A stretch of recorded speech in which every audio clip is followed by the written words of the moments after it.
And on we go on the path. It leads from Nirvana to Nirvana, from God to God, from the divine to the divine.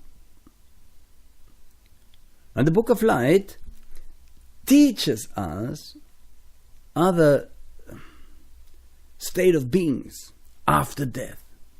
Now, after an astral time of cleansing, so-called hellfire, if people were very attached to emotional and physical things, after being detached from that, you go to paradise, higher realm, to assimilate your earthly experience and to, so to speak, change them.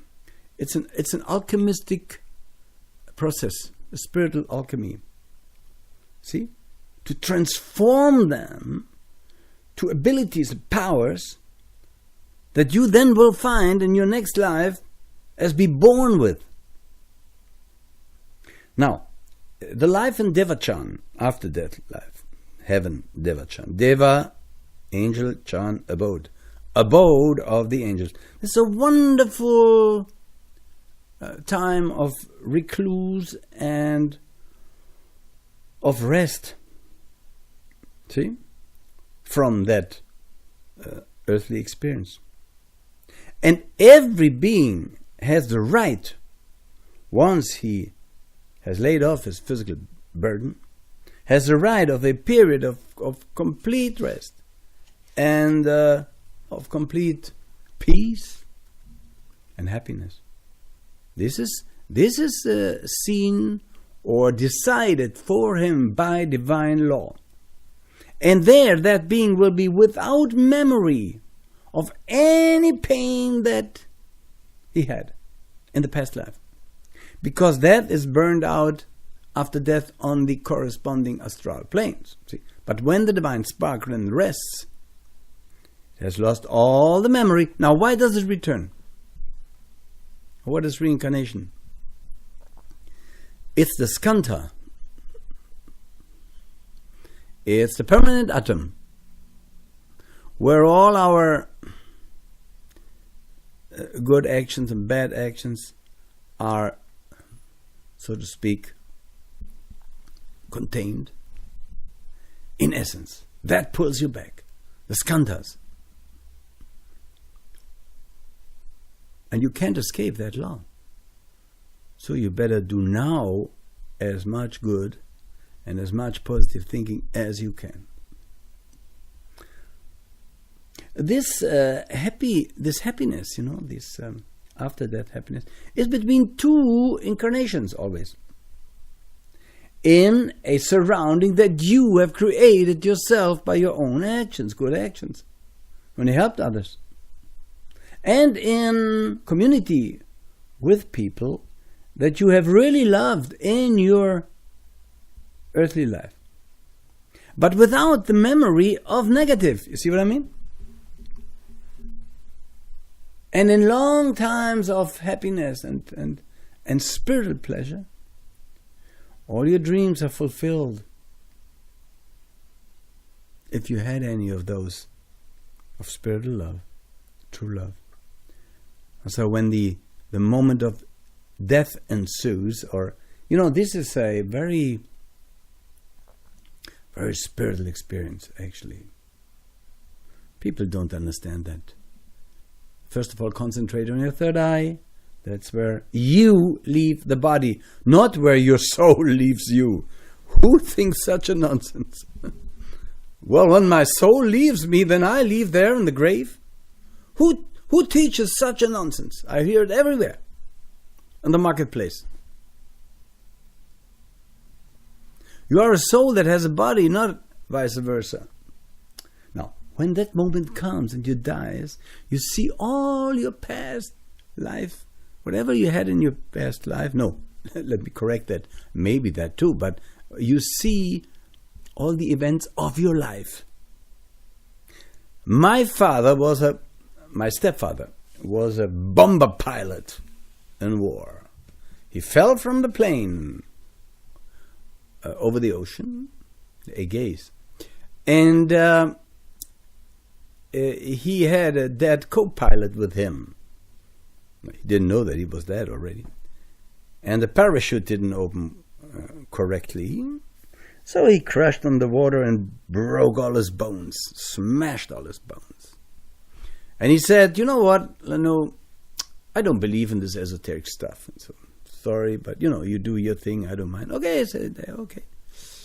But, he said, when I fell from that plane about 200 meters, I saw my past life, or I saw my life, my life. Oh, really? I said, what did you see of it? And he came close to me, he said, each second of it, from birth until now. See? This is what we talk about, those planes of awareness where everything is stored in Akasha. And this is important at the moment of death, or when the person thinks the moment of death happens, to see your life that you had, to oversee it, and to understand the justice of your suffering. Now, persons who are very high evolved, they can see, and that is why I said in the beginning, you see your past lives. They can see many lives. And they understand the law of karma in its whole majestic universality.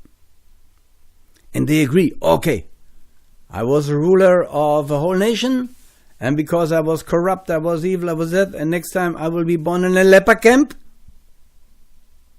and my fingers will fall off, and I will reap what I sow. Okay. Possible. It's possible that such a thing happens. Don't be blinded too much by a superstar, by this or that. He can be born in next life in a pile of shit, which we don't want to wish. So, when you wake up from heavenly life after death, you begin to descend into a new impregnated womb. Now, how that happens, we will talk in detail about it. For now, you climb down the ladder of skandhas, of permanent atoms. Permanent atoms, skandhas. It pulls you down with or without your wish into your next incarnation. Because you were sowing those skandhas. And now you reap them. It's okay. Now there are beings, dear friend, as I mentioned already, they are maybe enlightened or they are spiritually advanced. And they will have the choice, more or less, for their new incarnation. So they can, as I already mentioned, they can decide, they can even decide, with the help of devas and angels, the next incarnation. And to enhance it, to speed it up, even under, or especially under difficult circumstances.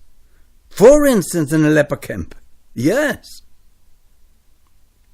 Book of Light shows the development of animals of our planet. That was essential our evolution.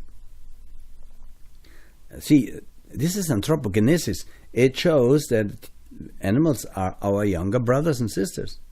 And they are not soulless beings that we can torture and eat, I may add. Yeah. Okay. And the Book of Light, as we will see, teaches something scandalous or never heard. Animal derives from man. All animals derive from man. The apes too. How could I say that when I just said, well, it is also our evolution too, and we went also through the state of animals. We will talk about that.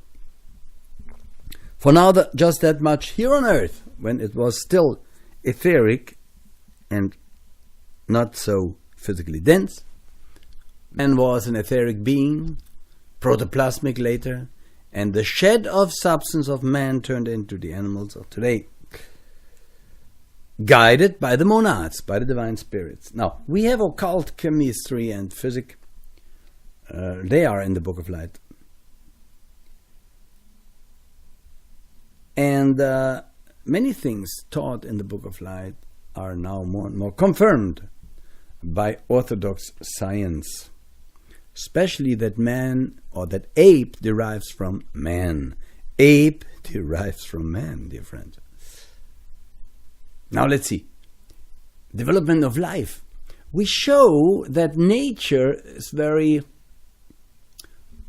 fructive, or it has great possibilities. And seemingly, it sort of sheds the forms, as if with no direction, with no, constantly everything is dying, constantly everything is changing. But this is the way of nature. Nature never misuses or wastes energy. It provides the divine spark with constantly new forms or sheaths or vahans or upadis. And when the divine spark has learned in such a form, see, when you have clothes, you don't wear them 10 years or without changing them, without washing them. See, that's what nature does. It provides us constantly with new clothes. And it cleanses us by death and reincarnation from the old and provides us with the new. Now, is it possible to reincarnate into an animal? No. Big no. See, this is, unfortunately, all of India almost misuses the teaching of karma and reincarnation to tell those poor people, see, that's your karma. You are from the pariah caste. That's your karma. Outlive it and be quiet. That's how they still keep the masses into control. You see what such a law, such a teaching, if misunderstood or misused, can do. But it will hurt back. It will hurt back. Because fact is that it's also the karma of those who don't suffer to help those who suffer. Otherwise it makes no sense and it would be unjust.